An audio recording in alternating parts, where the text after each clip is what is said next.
Minggu lalu terjadi peristiwa yang benar-benar membuat gua terpukul. Seorang jurnalis senior asal Palestina, Shirin Abu Akleh, yang selama ini membela hak-hak warga Palestina, yang selama ini menjadi corong suara warga Palestina, harus menghembuskan napas terakhir, Pak, karena dibunuh tentara Israel. On May 11th, 2022, Israeli forces killed Shirin Abu Akleh. Shirin Abu Akleh will be buried here in Jerusalem today. وما توقف إطلاق النار رغم إنه شيرين كانت موجودة على Dan yang lebih buruk lagi, setelah mengeksekusi Shirin, pemerintah Israel berusaha sekeras mungkin untuk memanipulasi data, informasi, dan fakta atas meninggalnya Shirin. Mereka malah menuduh bahwa militan Palestina lah yang telah melakukan hal tersebut. על פי הנתונים הראשונים שבידינו, ישנו סיכוי לא מבוטל שהעיתונאית נפגעה בכלל מירי הפלסטינים החמושים. Dan yang lebih parah lagi, di hari pemakaman Shirin, polisi-polisi Israel menyerang iringan jenazah, menyerang peti mati Shirin dengan perlengkapan dan armor yang lengkap.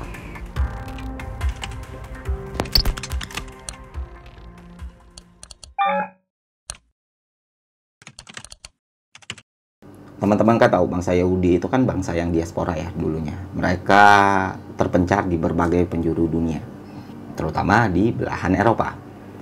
Nah, di abad pertengahan bisa kita bilang bangsa Yahudi adalah bangsa yang tertindas, Pak. Di abad ke-12 mereka diburu oleh Katolik Roma. Di abad ke-14 sampai ke-16 mereka diusir oleh pemerintah Spanyol. Dan hal tersebut berlangsung selama ratusan tahun. Sampai akhirnya seorang Yahudi bernama Theodor Herzl itu memiliki gagasan untuk mendirikan negara Yahudi. Nah, inilah yang menjadi gerakan Zionis pertama di dunia. Setelah beberapa waktu, gagasan Theodor Herzl ini ternyata disetujui oleh pemerintahan Inggris melalui deklarasi Balfour.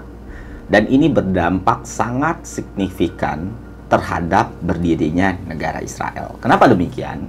Nah, karena di masa itu wilayah Palestina itu berada di kekuasaannya pemerintah Inggris, Pak. Jadi setelah Ottoman runtuh, itu pemerintah Inggris yang mengambil alih kekuasaan di wilayah Palestina. Setelah deklarasi Balfour tersebut, mulailah terjadi eksodus besar-besaran masyarakat Yahudi ke Palestina. Ditambah lagi Holocaust yang dilakukan oleh Hitler, makin menambah jumlah orang Yahudi yang pindah ke Palestina. Singkat cerita, pada tahun 1948, bangsa Yahudi mendeklarasikan berdirinya sebuah negara yang bernama Israel. Dan setelah itu, konflik dan perang terus bermunculan di wilayah Palestina. Dan hal inilah yang berusaha ditunjukkan oleh seorang perempuan berani yang mencintai Palestina sepanjang hidupnya, Shirin Abu Akleh. Shirin Abu Akleh ini lahir pada tahun 1971, Pak, di kota Yerusalem. Dan orang tuanya berasal dari Amerika Serikat. Dan otomatis dia punya keluarga negaraan US gitu. Kita bisa bilang Shirin bukan berasal dari keluarga yang sulit, cuy. Dia punya privilege. Dan dia bisa saja memilih untuk menjadi warga negara Amerika Serikat seutuhnya. Perlu teman-teman ketahui, Shirin ini Arab beragama Nasrani, Pak. Tapi dia memilih menjadi warga negara Palestina. Hal tersebut menempatkan Shirin sebagai seorang minoritas, cuy. Kenapa Shirin memilih menjadi warga negara Palestina? Karena dia punya keadilan dalam pikiran dan hatinya, cuy. Dan pada tahun 1997 dia memulai karirnya di Al Jazeera, kantor berita terbesar di Jazirah Arab.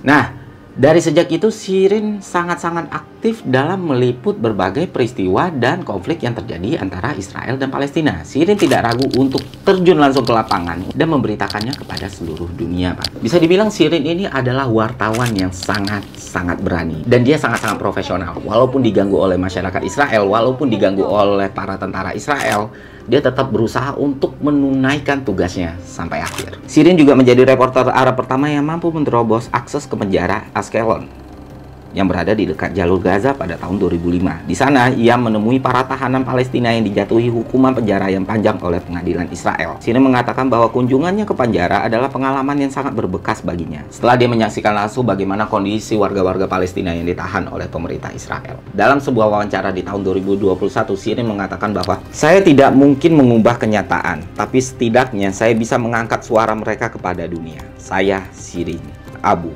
Akleh. Dan sejak dulu ia menjadi incaran pemerintah Israel. Dan hal ini dikatakan oleh Shirin secara langsung melalui wawancaranya dengan Al Jazeera. Lantas, peristiwa mengerikan itu pun terjadi. itu mendapatkan penugasan untuk meliput penyerangan militer Israel kepada kamp pengungsian di Jenin. Shirin ingin merekam penyerangan tersebut bersama dengan wartawan Palestina lainnya, yaitu Ali Samoudi. Tanpa peringatan, tanpa pemberitahuan, tentara Israel langsung menghujami mereka dengan peluru. احتلال القاتل والمجرم قام بإطلاق النار علينا دون أي سبب. أنا أصبت بالظهر والزميل الرصاص الثاني أصابت شيرين وأدى إلى استشهاد. Dan saat perjalanan ke rumah sakit, Shirin pun meninggal dunia. Sebenarnya saat meliput mereka sudah pakai rompi khusus pers. Warnanya mencolok, biru. Terus ada tulisannya pers. Rompi itu rompi anti peluru gitu. Dan mereka udah pakai helm. Dan Shirin harus tertembak di kepala cuy. Artinya itu bukan peluru nyasar pak. Dan hal yang menyedihkan nggak berhenti di situ cuy. Karena setelah Shirin meninggal, pemerintah Israel menuduh militan Palestina lah yang telah melakukan hal tersebut. Untuk memperkuat argumen mereka, mereka pun merilis video yang seakan-akan menunjukkan bahwa militan Palestina lah yang menembak mati Shirin. Lalu militer Israel merilis video kamera tubuh tentaranya yang kembali dari kamp tersebut. Dan muncul di jalan di mana kendaraan lapis baja menunggu untuk menjemput lokasi mereka. Geolokasi oleh peneliti B'Tselem dan lainnya menunjukkan bahwa kendaraan lapis baja Israel terparkir di jalan di mana Shirin Abu Akleh ditembak. Dikutip dari The Intercept, Israel mengakui kendaraan tersebut terparkir sekitar 200 meter dari lokasi Shirin dan mengatakan jika pun yang menembak adalah tentara Israel, itu pasti karena ketidaksengajaan. Setelah video-video tadi gagal, mereka menawarkan pemerintah Palestina untuk kerjasama dalam penyidikan kasus kematian Shirin Abu Akleh. Mereka bilang kepada pemerintah Palestina, yuk kita investigasi bareng. Kalaupun nggak mau bareng, ya udah kita serahkan kepada pihak independen. Selain menawarkan investigasi independen, pemerintah Israel juga meminta peluru yang masuk ke kepalanya Shirin Abu Akleh kepada pemerintah Palestina. Hal ini jelas ditolak oleh pemerintah Palestina. Dan penolakan pemerintah Palestina ini disambut riang oleh pendukung-pendukung Israel, Pak. Kenapa? Mereka mulai berargumen di sosial media. Tuh kan, something fishy. Tuh kan mencurigakan. Tuh kan pelurunya nggak mau diserahin.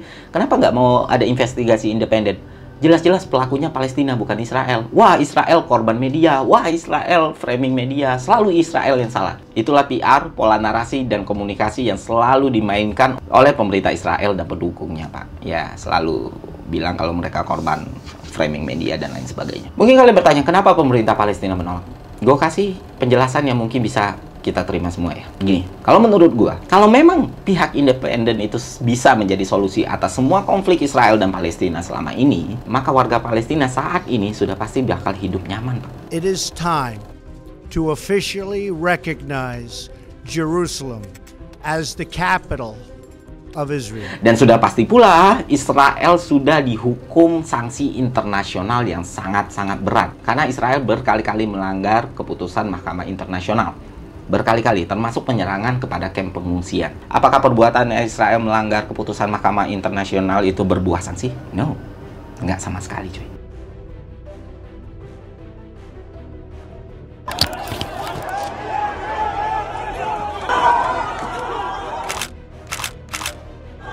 Dan hal buruk yang dilakukan pemerintah Israel tidak berhenti sampai di situ, Pak. Setelah video gagal, terus mereka berusaha memainkan narasi dan kontra narasi juga gagal, dan mereka akhirnya kehabisan kesabaran. Di hari pemakamannya Shirin Abu Akleh, di mana itu menjadi hari yang sangat-sangat berkabung untuk seluruh warga Palestina, di mana jenazah Shirin diantarkan oleh ribuan orang di Palestina, yang mana orang-orang yang mengantarkan jenazah Shirin adalah orang-orang yang beragama Islam, Kristen, dan bahkan Yahudi, Pak. Nah, karena rame banget yang mengantarkan jenazah Shirin, akhirnya pemerintah Israel menaruh pasukan polisi beramur lengkap dengan baton untuk berjaga-jaga di daerah pemakamannya Shirin. Dan bahkan setelah meninggal pun, Shirin itu masih menghadirkan teror bagi pemerintah Israel. Dan ketika pasukan itu berkumpul dalam satu momen, pasukan tersebut menyerang secara agresif iringan jenazah Shirin sampai menjatuhkan peti mati Shirin. Polarisasi nggak cuma di Indonesia, peta politik dunia ini udah membuat garis-garis yang mengelompokkan masyarakat, cuy. Artinya kita terpecah menjadi golongan-golongan tertentu, yang mana setiap golongan ini punya pihak yang sangat mereka dukung dan pihak yang sangat mereka benci. Di mata mereka, siapapun yang mereka dukung itu selalu benar, selalu baik. Begitu juga sebaliknya, Pak. Ratusan tahun orang-orang yang berkuasa itu berhasil membodohi kita semua. Dan bagian terburuknya adalah kita nggak benar-benar sadar kalau kita dikotak-kotakan, kalau kita dibodohi. Kita merasa apa yang kita bicarakan dan apa yang kita lakukan itu benar-benar pure dari pikiran kita sendiri. Dan bisa gue bilang, kita terperangkap dalam dinding ilusi. Butuh kecerdasan, butuh keberanian, dan butuh nyali untuk menerobos dinding ilusi tersebut, Pak. Dan gak banyak orang yang bisa melakukannya. Termasuk salah satunya Shirin Abu Akleh. Kayak gue bilang tadi, mudah bagi Shirin untuk hidup enak kan? Tapi dia memilih untuk membela hal yang menurut dia harus dibela. Dia memilih untuk menyuarakan suara masyarakat Palestina yang selama ini tertindas. Padahal dia minoritas. Dia beragama Nasrani, dia punya privilege. Tapi dia masih melakukan hal-hal tersebut. Kepeduliannya kepada Palestina mungkin melebihi kebanyakan orang-orang di seluruh dunia, Pak. Semua. Kalau apa yang dilakukan Shirin ini tidak memberi pelajaran dan kesadaran kepada kita semua, gue nggak tahu lagi apa yang bisa, Pak. Itu aja dari gue. Sampai jumpa di konten selanjutnya. See ya.